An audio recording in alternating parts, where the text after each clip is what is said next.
just to remember, just going over what we went over before, there's different kinds of ways you can set up your three-point, but ultimately the simplest way that I saw in the combine and a lot of track and field runners practicing their three-point stance, just first of all, set yourself up right behind the line. Next thing you want to do is remember which foot you like to initiate, to drive off with.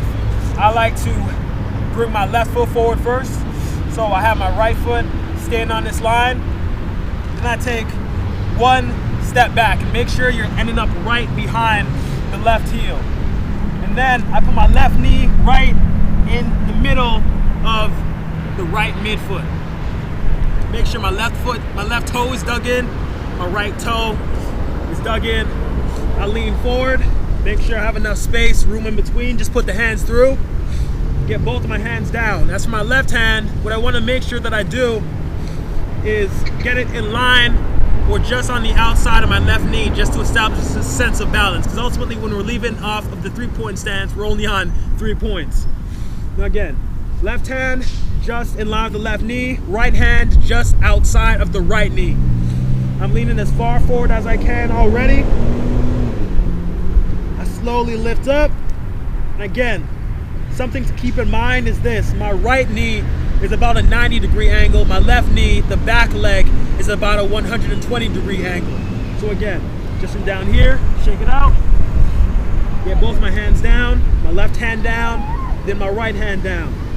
Leaning forward, making sure my neck is in line with my spine and my face is down. Butt up. Slowly bring my right hand to my back pocket and then drive up. Okay, so the reason why I say to place your hands in those particular placements is to establish a sense of balance. What I often see is that people want to have their hands set up as if they're running a 4-point stance for like a 100-meter dash or a 60-meter dash. Their hands are about shoulder width apart, even, and once they start to set themselves up and then they raise their right hand, they find themselves with a whole bunch of extra weight leading to this side because there's no longer a hand supporting them.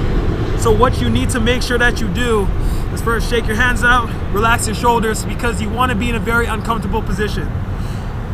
One thing I do is make sure I'm already leaning as far over the line as I possibly can, because remember, you can lean over. Time starts when your hand leaves the line. So I put my left hand down, or particularly my left thumb, right in line with my left knee.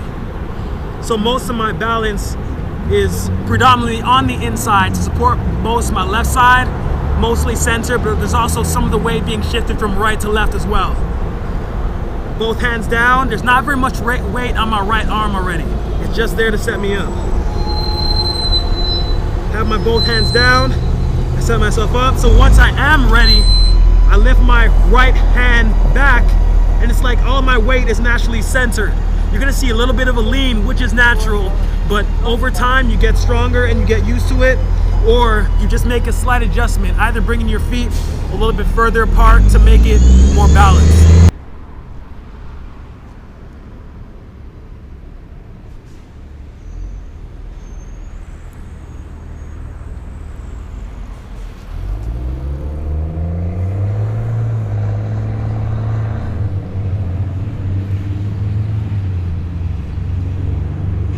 The next thing you got to make sure that you do is have a very explosive drive outwards. Remember, very big, strong arms, a very wide range of motion. Get those knees up as high as you can as you drive out. Make sure you stay nice and low in your drive phase. If you're running a 40-yard dash, stay as low as you can in the 10. If you're running a 60, stay as low as you can up until the 25. Remember, the main thing you have to take into consideration is the fact that the earlier that you get up, the earlier you're going to get into maximum velocity, and that means you're not going to be getting that much faster later in the race.